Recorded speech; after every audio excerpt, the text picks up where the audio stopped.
დავბრუნდით პირდაპირ ეთერში. მე კიდევ ერთხელ შეგახსენებთ, რომ თქვენ უყურებთ და უსმენთ გადაცემა სტუდია ნომერ 8-ს, რომელსაც ლიზა კვესელავა ვუძღვები. ჩვენ გადაცემაში ვსაუბრობთ კვირის განმავლობაში განვითარებულ მოვლენებზე და ვისმენთ პოლიტიკურ შეფასებებს. გადაცემის ამ ნაწილში ანალიტიკოსი ჩაგვერთვება ლევან ლორთქიფანიძე. მოგესალმებით, ბატონ ლევან, გესმით თუ არა ჩემი ხმა?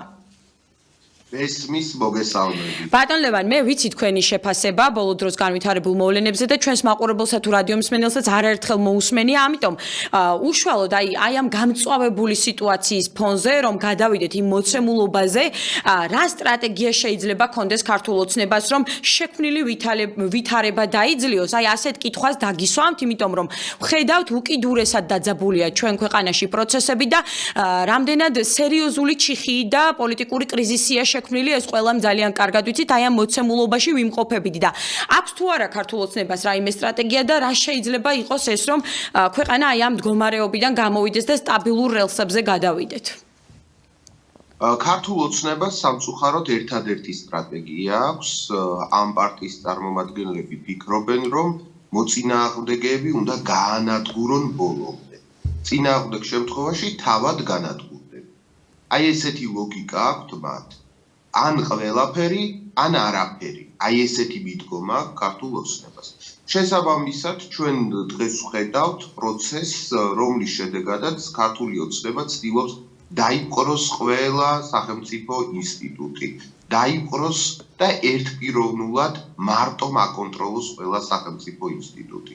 ჩვენ ვხედავთ თქვათ მუქარებს, რომელსაც ხშირად ისვრიან ხოლმე საჯარო მოსამსახურეობის წინააღმდეგ, მუქარებს საჯარო სამსახურის პოლიტიკური წმენდის თაობაზე. ვხედავთ თქვათ ასე თქვათ ჯიქურ მისწრაფებას პრეზიდენტის ინსტიტუტის დაპყრობის შესახებ, თან ასე ურცხვად უნდათ, რომ სრულიად არაადეკვატურ კანდიდატს ჩააბარონ ეს სახელმწიფო ინსტიტუტი. ასე რომ ქართული ოცნება ძალიან შეშინებულია და არ ფიქრობს არანაირ დიალოგზე, არანაირ კონსტრუქციულ საუბარზე, ფიქრობს მხოლოდ იმაზე, როგორ დარჩეს მარტო სახლში, როგორ დარჩეს მარტო სახელმწიფოში და როგორ გააჩუმებინოს ენა ყველას, ვინც მის წინააღმდეგაა. მათ ოპოზიციაც კი კონტროლირებადი უნდათ. თქვენ ნახეთ დღეს თქვათ იმ სამარცხვინო პოლიტიკური პარტიის თუ რაღაცა დაჯგუფების ხალხის ძალის წარმომადგენელთა განცხადებები, მათ თქვეს, რომ ისინი გამოეყვებიან საპარლამენტო უმრავლესობას და ისინი შექმნიან ოპოზიციას პარლამენტში. აი ესეთი ქვეყანა უნდა ქართულ ოცნებას, სადაც საჯარო სექტორში, ოპოზიციაში, ხელისუფლებაში, პრეზიდენტის ინსტიტუტის თანამდებობაზე, სამოქალაქო საზოგადოებაში ყველგან იქნებიან მხოლოდ თვით.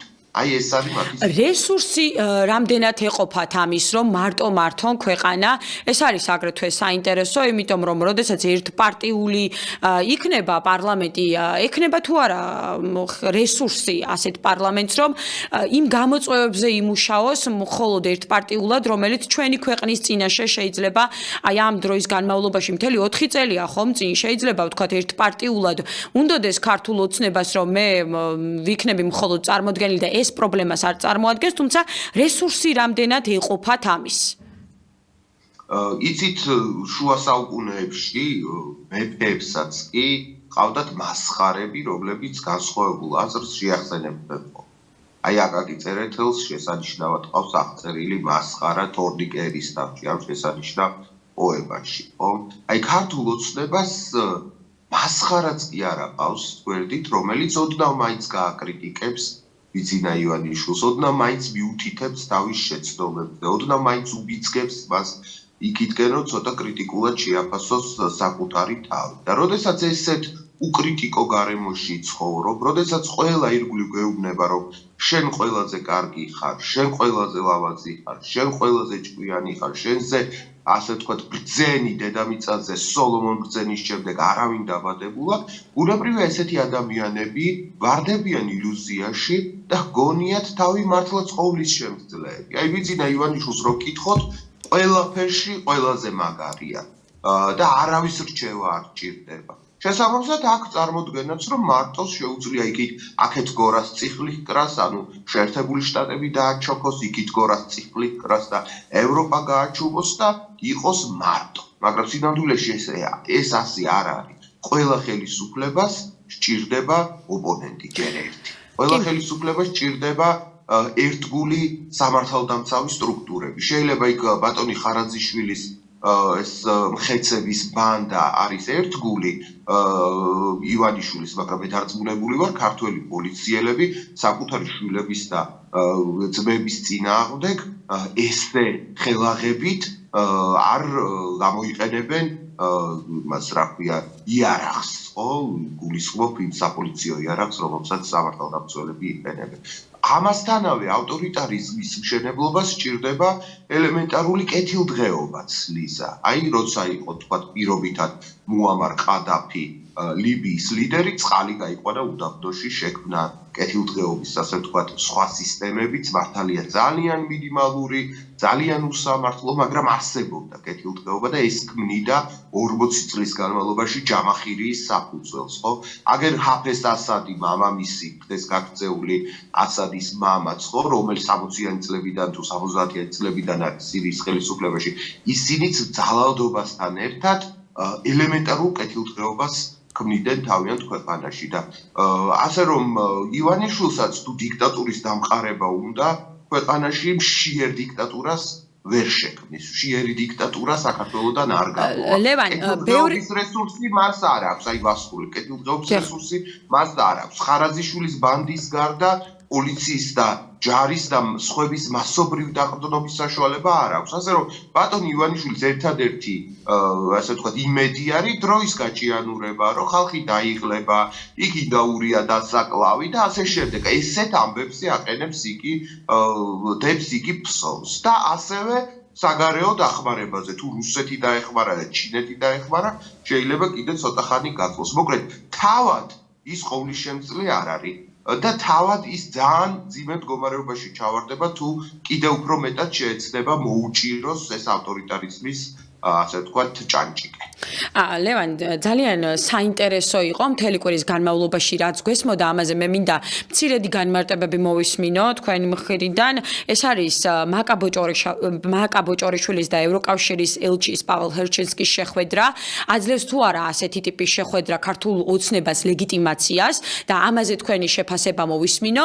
მეორე, რა შეფასების გაკეთების, ასე ვთქვათ, და ანალიზის გაკეთების საშუალებას გვაძლევს ემანუელ მაკრონის და ბიძინა ივანიშვილის სატელეფონო საუბარი და ასევე შემდეგ გადავიდეთ უკვე პრეზიდენტის არჩევის პროცესზე, იმიტომ რომ ეს ხვალ არის და ამიტომ მე ბევრი თემა მაქვს თქვენთან, რომელიც უნდა გავიარო და მოკლე პასუხებით გავიაროთ ეს საკითხები.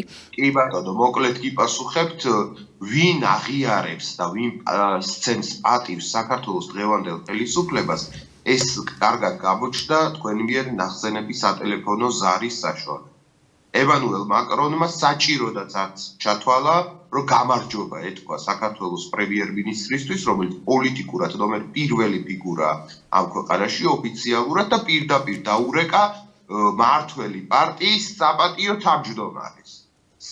ეს ამაზე დიდი უპატივცემულობა და არად ჩაგდება ხელისუფლების მეთაურისა, მგონი არ არსებობს. შესაბამისად, ევროპა მისი ლიდერის სახელმწიფო საფრანგეთის სახით ირაკლი ყობახიძეს, ესე იგი, არაფრად არ აგდებს.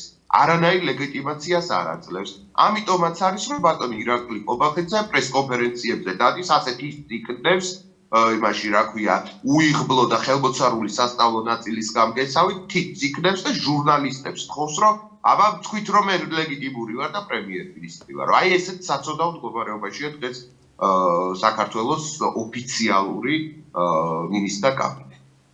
კი ბატონო, აი პრეზიდენტის არჩევის საკითხზე გადავიდეთ, მაშინ ჩვენ როდესაც მიუყვებით, ვთქვათ, აი ამ აქციის პათოს, მნიშვნელობას და ვამბობთ იმას, მაგალითად, რომ არჩევნები გაყალბდა და არალეგიტიმურია ხელისუფლება, აქვს თუ არა ასეთ შემთხვევაში არალეგიტიმურ, ვთქვათ, პარლამენტს არჩევის უფლება პრეზიდენტის და ჩვენ ვხედავთ, რომ ეს პროცესი, ვთქვათ, ხვალ გაიმართება ძალიან მარტივად.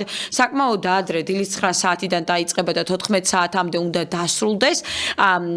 როგორ ელოდებით მოვლენების განვითარებას? თქვათ, შეიძლება დაიძაბოს სიტუაცია პარლამენტის შენობასთან, ძალიან ჩვეულებრივად ჩაივლის ეს პროცესი თუ რეალურად აი საინტერესოა აქვს თუ არა ხელისუფლებას კანონის ფარგლებში, რა თქმა უნდა, ამის უფლება რომ ხვალ პრეზიდენტი აირჩიოს.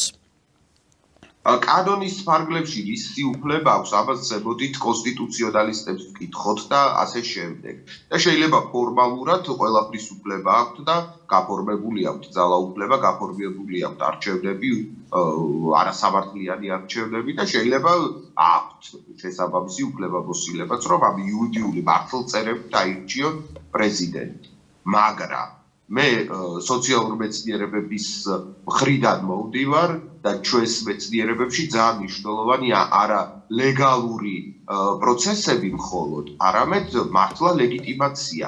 ხალხი რამდენად უჭერს ამ ყველაფერს მხარს, აღიარებს, საჭიროდ მიიჩნევს და ასე შემდეგ. მიხეილ ყაველაშვილის, ანუ ბატონი იატაკის ჯოხის საქართველოს პრეზიდენტად არჩევას საქართველოში არავინ არ მიესალმება. არც ქართული ოცნების წარმომადგენლების უმრავლესობა, არც ქართული ოცნების მხარდამჭერების უმრავლესობა, არც ქართული ოცნების პარტიის თავმჯდომარე ირაკლი ყარიბაშვილის სახი, არც თეა წულუკიანი, არავინ ამას არ მიესალმება, ქართული ოცნების ბანაკშიც კი.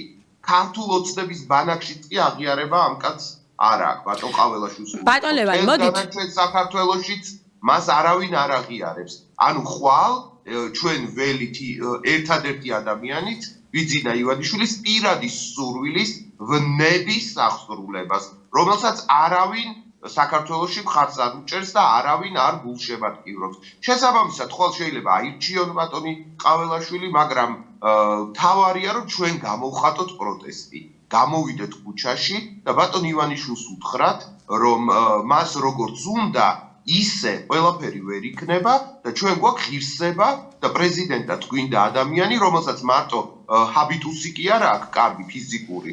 მე ასე ვთქვათ, ამ საკითხებში ვერ ვერკვევი, მამაკაცის გარეგნობაში რა არის კარგი და ცუდი, მაგრამ მარტო ამით კი არ უნდა შევაფასოთ ადამიანი, ჩვენ გვჭირდება მისი პოლიტიკური რენომე, მისი ავტორიტეტი და გვინდა სერიოზული პრეზიდენტი საქართველოს ხელისუფლებაში და არა კიდევ ერთხელ ვიმეორებ, დიდი ბოდიშის მოხდით ვიმეორებ ამას, ბატონი იატაკის ჯოხი, აი ბატონ ლევან, მოდით ამაზე ჯანსაღი რომ იყოს პროცესი, მე როგორც ქართული ოცნების მომხრე, აი ასეთი პათოსით დავსვავ კითხვას, იმიტომ რომ ჩვენთან მაყურებლები რეკავენ და ამბობენ, რომ მე ქართული ოცნების მომხრე ვარ მაგალითად და მივეცი ქართულ ოცნებას ხმა და მინდა დიახაც ყაველაშვილი თუნდაც იყოს ასეთ ადამიანებს რა უნდა უთხრათ და ასეთ ადამიანებთან რა არის თქვენი სათქმელი, იმიტომ რომ მათთვის სრულიად ჯანსაღია ეს პროცესი, რომელსაც ახლა ქართული ოცნება ადგას და რომელსაც ვუყურებთ და პირიქით მეორე მხარეს რაც ხდება, ეს არის მიუღებელი მათთვის და ძალიან ხშირად ამის გამო პირადად ჩემი მისამართით მოდის, ასე ვთქვათ, უკმაყოფილება, რომ აი ამაზე არ ვსაუბრობ და ამიტომ ასე არ ვაყენებ საკითხს, ამიტომ ასე გეკითხებით, ეს არ არის ჩემი პოზიცია და უბრალოდ მაყურებლის სათქმელიდან მოვდივარ და რას ეტყვით ამ ადამიანებს, რომლებიც ამბობენ, რომ ქართული ოცნების მხარდამჭერია და მისთვის მოსაწონია და პირიქით მეორე მხარეს მყოფი ადამიანები იქცევიან მიუღებლად მათთვის. ჯერ ერთი უნდა უთხრათ ქართული ოცნების მხარდამჭერებს, რომ მეგობრებო, პრეზიდენტს აქვს თავისი ფუნქციები. პრეზიდენტი უნდა იყოს კონსტიტუციის გარანტი, უნდა წარმოადგენდეს ქვეყანას საერთაშორისო ასპარეზზე, კონფლიქტების დროს უნდა იყოს მოდერატორი და შემრიგებელი და თავისი განათლებით, ღირსებით, გამოცდილებით უნდა ქმნიდეს პოლიტიკური კულტურის ელემენტებს ჩვენ საზოგადოებაში. ძვირფასო ქართული ოცნების წარმომადგენლებო, არცეთ ამ კრიტერიუმს ბატონი მიხეილ ყაველაშვილი არ აკმაყოფილებს და თვითონ ქართული ოცნებისთვის იქცევა ეს კაცი ტვირთად. და კიდევ ერთი კაცი ეყოლებათ მოსავლელი და დასაპროგრამებელი და დავალება მისაცემი და ასე შემდეგ. ასე რომ და მეორეც ერთი უკეთეს ვიმსახურებთ. ჩვენ სულ ყველა ვიდრე მიხეილ ყაველაშვილი. ეს ერთი რაც მათ მინდა უთხრა და მეორეც ლიზა მეც ბევრი რამე არ მომწონს. რაც ხდება ერთ მხარეზე, მეორე მხარეზე, მე თვითონ ბევრ რამეს ვერ გავაკეთებდი, საკუთარი თავი არ მომცემ და ამის ასე ვთქვათ, საშუალებას შემზღუდავდა და არ გამოვიყენებთ იმ მეთოდებს, რომელთაც ერთი ან მეორე მხარე იყენებს, მაგრამ ამაში არ არის საქმე. მე ქართული ოცნების წარმომადგენლებს მინდა ვთხოვო, რომ საკუთარ თავს დაუსვან შეკითხვა, საიდან მოდის ეს ყველაფერი? რატომ არის საქართველოს დღეს ასეთ კრიზისში გახვეული? მხოლოდ შეერთებული შტატების და ევროპის და მსოფლიო მასონთა შეთქმულების ბრალია ეს ყველაფერი? თქვათ ამაშიც მოხვებით და მასონების ბრალია ყველაფერი. მაგრამ თვითონ ივანიშვილს რა პასუხისმგებლობა ეკისრება? რა შეცდომები დაუშვა? რატომ მიიყვანა ქვეყანა ესეთ მდგომარეობაზე? რატომ არ შეუძლია ქვეყნის მართვა ძალაუფლების და კეთილდღეობის განაწილების პირობებში? მას ხო შეეძლო, რომ 53%-იანი კი არა, 48%-იანი ძალაუფლება ქონოდა. ელემენტარულად ზოგიერთ საკითხზე მაინც დასჭირვებოდა ოპოზიციასთან მოლაპარაკებები. ჩვენ ხო ესეთ სახელმწიფოს ვაშენებთ, როცა ვთქვით, რომ საპარლამენტო მმართველობა გვინდა, როცა ვთქვით, რომ პროპორციული მმართველობა, საარჩევნო სისტემა გვინდა. ამითი ჩვენ ვთქვით, რომ გვინდა ისეთი პარლამენტები, სადაც არც ერთ ძალას უმრავლესობა არ ექნება. იმიტომ რომ ჩვენი გამოცდილება ესეთია, ქონდა შევარდნაძეს უმრავლესობა, საშინელი კორუფციული სისტემა შეიქმნა. ქონდა სააკაშვილის აბსოლუტური უმრავლესობა, არავისთან არ ანიცებდა ძალაუფლებას, შექმნა სისხლიანი დიქტატურა, რომლის შედეგებსაც დღემდე ვიკით. აქ ივანიშვილს აბსოლუტური ძალაუფლება თან 12 წელია. ვიმიღეთ აი ეს ტრაგიკომედია, გამოსავალს რაში ხედავთ?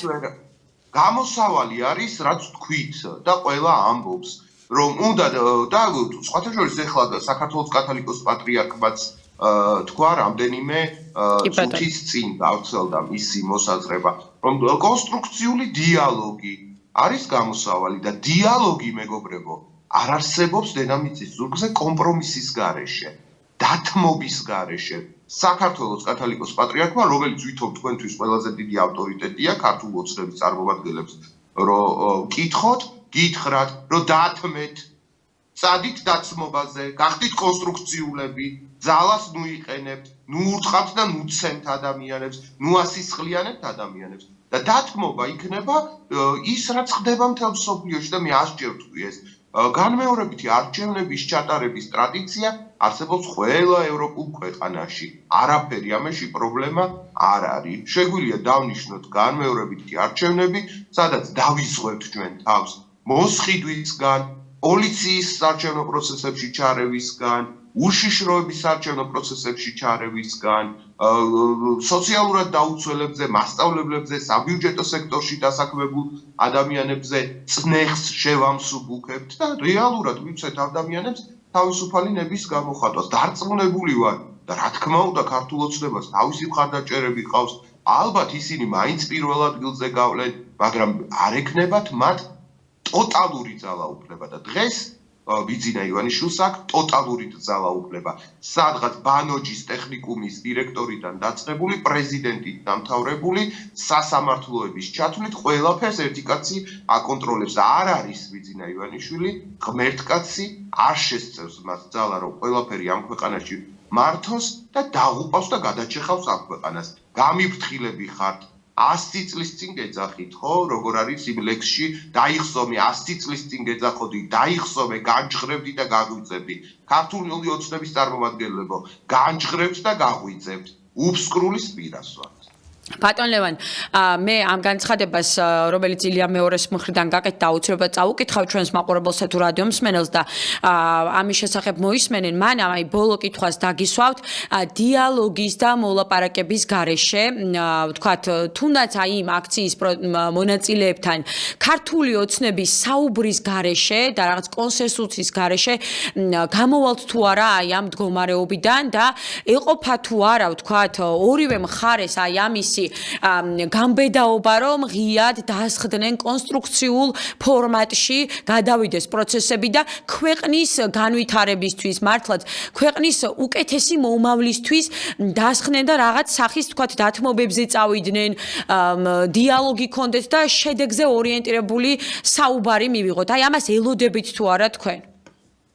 დიალოგის გარეშე გამოსავალი არსებობს.